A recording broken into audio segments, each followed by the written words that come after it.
Boycott तुर्की का असर trade और टूरिज्म दोनों पे पड़ने जा रहा है। अगर टूरिज्म की बात करें तो सिर्फ पिछले साल करीब 3.3 लाख भारतीय जो है वो तुर्की गए थे, और अगर भारतीय टूरिस्ट की वहाँ पे अगर बात करें करीब 4,000 करोड़ रुपए का जो खर्च है वो वहाँ पे भारतीय टूरिस्ट ने किया था, उनकी अर्थव्यवस्था में योगदान दिया था। और उस पर सीधी सी बात है काफ़ी कटौती आएगी। अगर मेक माई ट्रिप की रिपोर्ट की बात करें तो इस बाइकॉट के बाद से 60% की गिरावट है नई बुकिंग्स में, और अगर हम कैंसिलेशन की बात करें तो 250% की बढ़ोतरी हुई है कैंसिलेशन की। अगर हम ट्रेड की बात करें तो ट्रेड में भी काफ़ी ज़्यादा इम्पैक्ट पड़ा है। अगर कुल मिला के व्यापार की बात करें जो तुर्की से हमारा है, तो भारत से तुर्की को जो एक्सपोर्ट होता है वो $5.2 बिलियन का था पिछले साल। वहीं अगर जो तुर्की से भारत में कितना इंपोर्ट होता है अगर उसकी बात करें तो $2.84 बिलियन का ये इंपोर्ट था। अगर जो ट्रेड सेल्फ प्लस है वो इस वक्त तुर्की के पक्ष में है 2.36 बिलियन का। तो जाहिर सी बात है अगर बाइकॉट तुर्की का असर रहता है तो इसका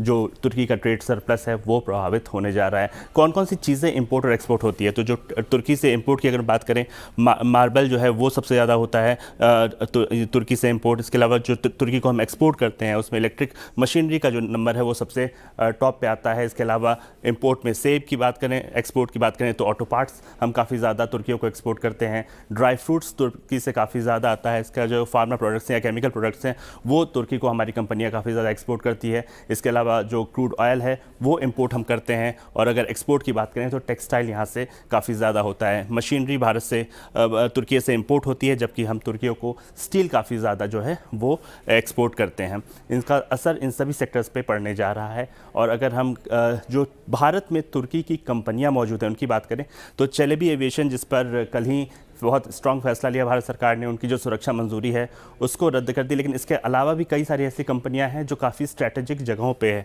मसलन लिमाक है, कई सारे जो एक्सप्रेसवे प्रोजेक्ट्स हैं उसमें ये कंपनी शामिल है काफ़ी इंपॉर्टेंट प्रोजेक्ट्स में। इसके अलावा गुलेमैक है, पुणे और कानपुर जो मेट्रो प्रोजेक्ट बन रहा है उसमें ये शामिल है, उसमें ये काफ़ी ज़्यादा काम कर रही है। इसके अलावा आर्केलिक एक कंपनी है, उसने वोल्टास के साथ एक जेवी किया है और जो इलेक्ट्रॉनिक प्रोडक्ट्स हैं वो बना रही है। एक और अगर कंपनियों की बात करें तो कुछ और कंपनियां हैं, ये सारे कुछ ऐसे नाम हैं जो कि तुर्की के कंपनियां हैं और भारत में ये इस वक्त मौजूद हैं, कई सारे अलग अलग सेक्टर्स में मौजूद हैं। इसके अलावा अगर हम बात करें भारत की कौन सी कंपनियां तुर्की में हैं, तो टाटा मोटर्स और महिंद्रा, इन दोनों ने ही ऑटोमोबाइल सेक्टर में तुर्की में अच्छी खासी पहुँच बनाई है। खासतौर पर फार्म और जो ट्रैक्टर सेगमेंट है वहाँ पे ये कंपनियां काफ़ी ज़्यादा पॉपुलर हैं। जुबिलेंट फूड वर्क्स तुर्की में करीब 906 स्टोर्स हैं, इस पे थोड़ा असर ज़रूर पड़ सकता है। इसके अलावा टीसीएस और इन्फोसिस की बात करें तो इनकी एक सीमित मौजूदगी है वहाँ पे, इन पर भी थोड़ा बहुत असर पड़ सकता है। लेकिन एक बात तय है, जिस तरीके से बाइकॉट प्रोजेक्ट चल रहा है दोनों देशों की जो अर्थव्यवस्था है इससे प्रभावित ज़रूर होगी। अब बात करेंगे ऑपरेशन सिंदूर की। कल जम्मू कश्मीर के बाद आज रक्षा मंत्री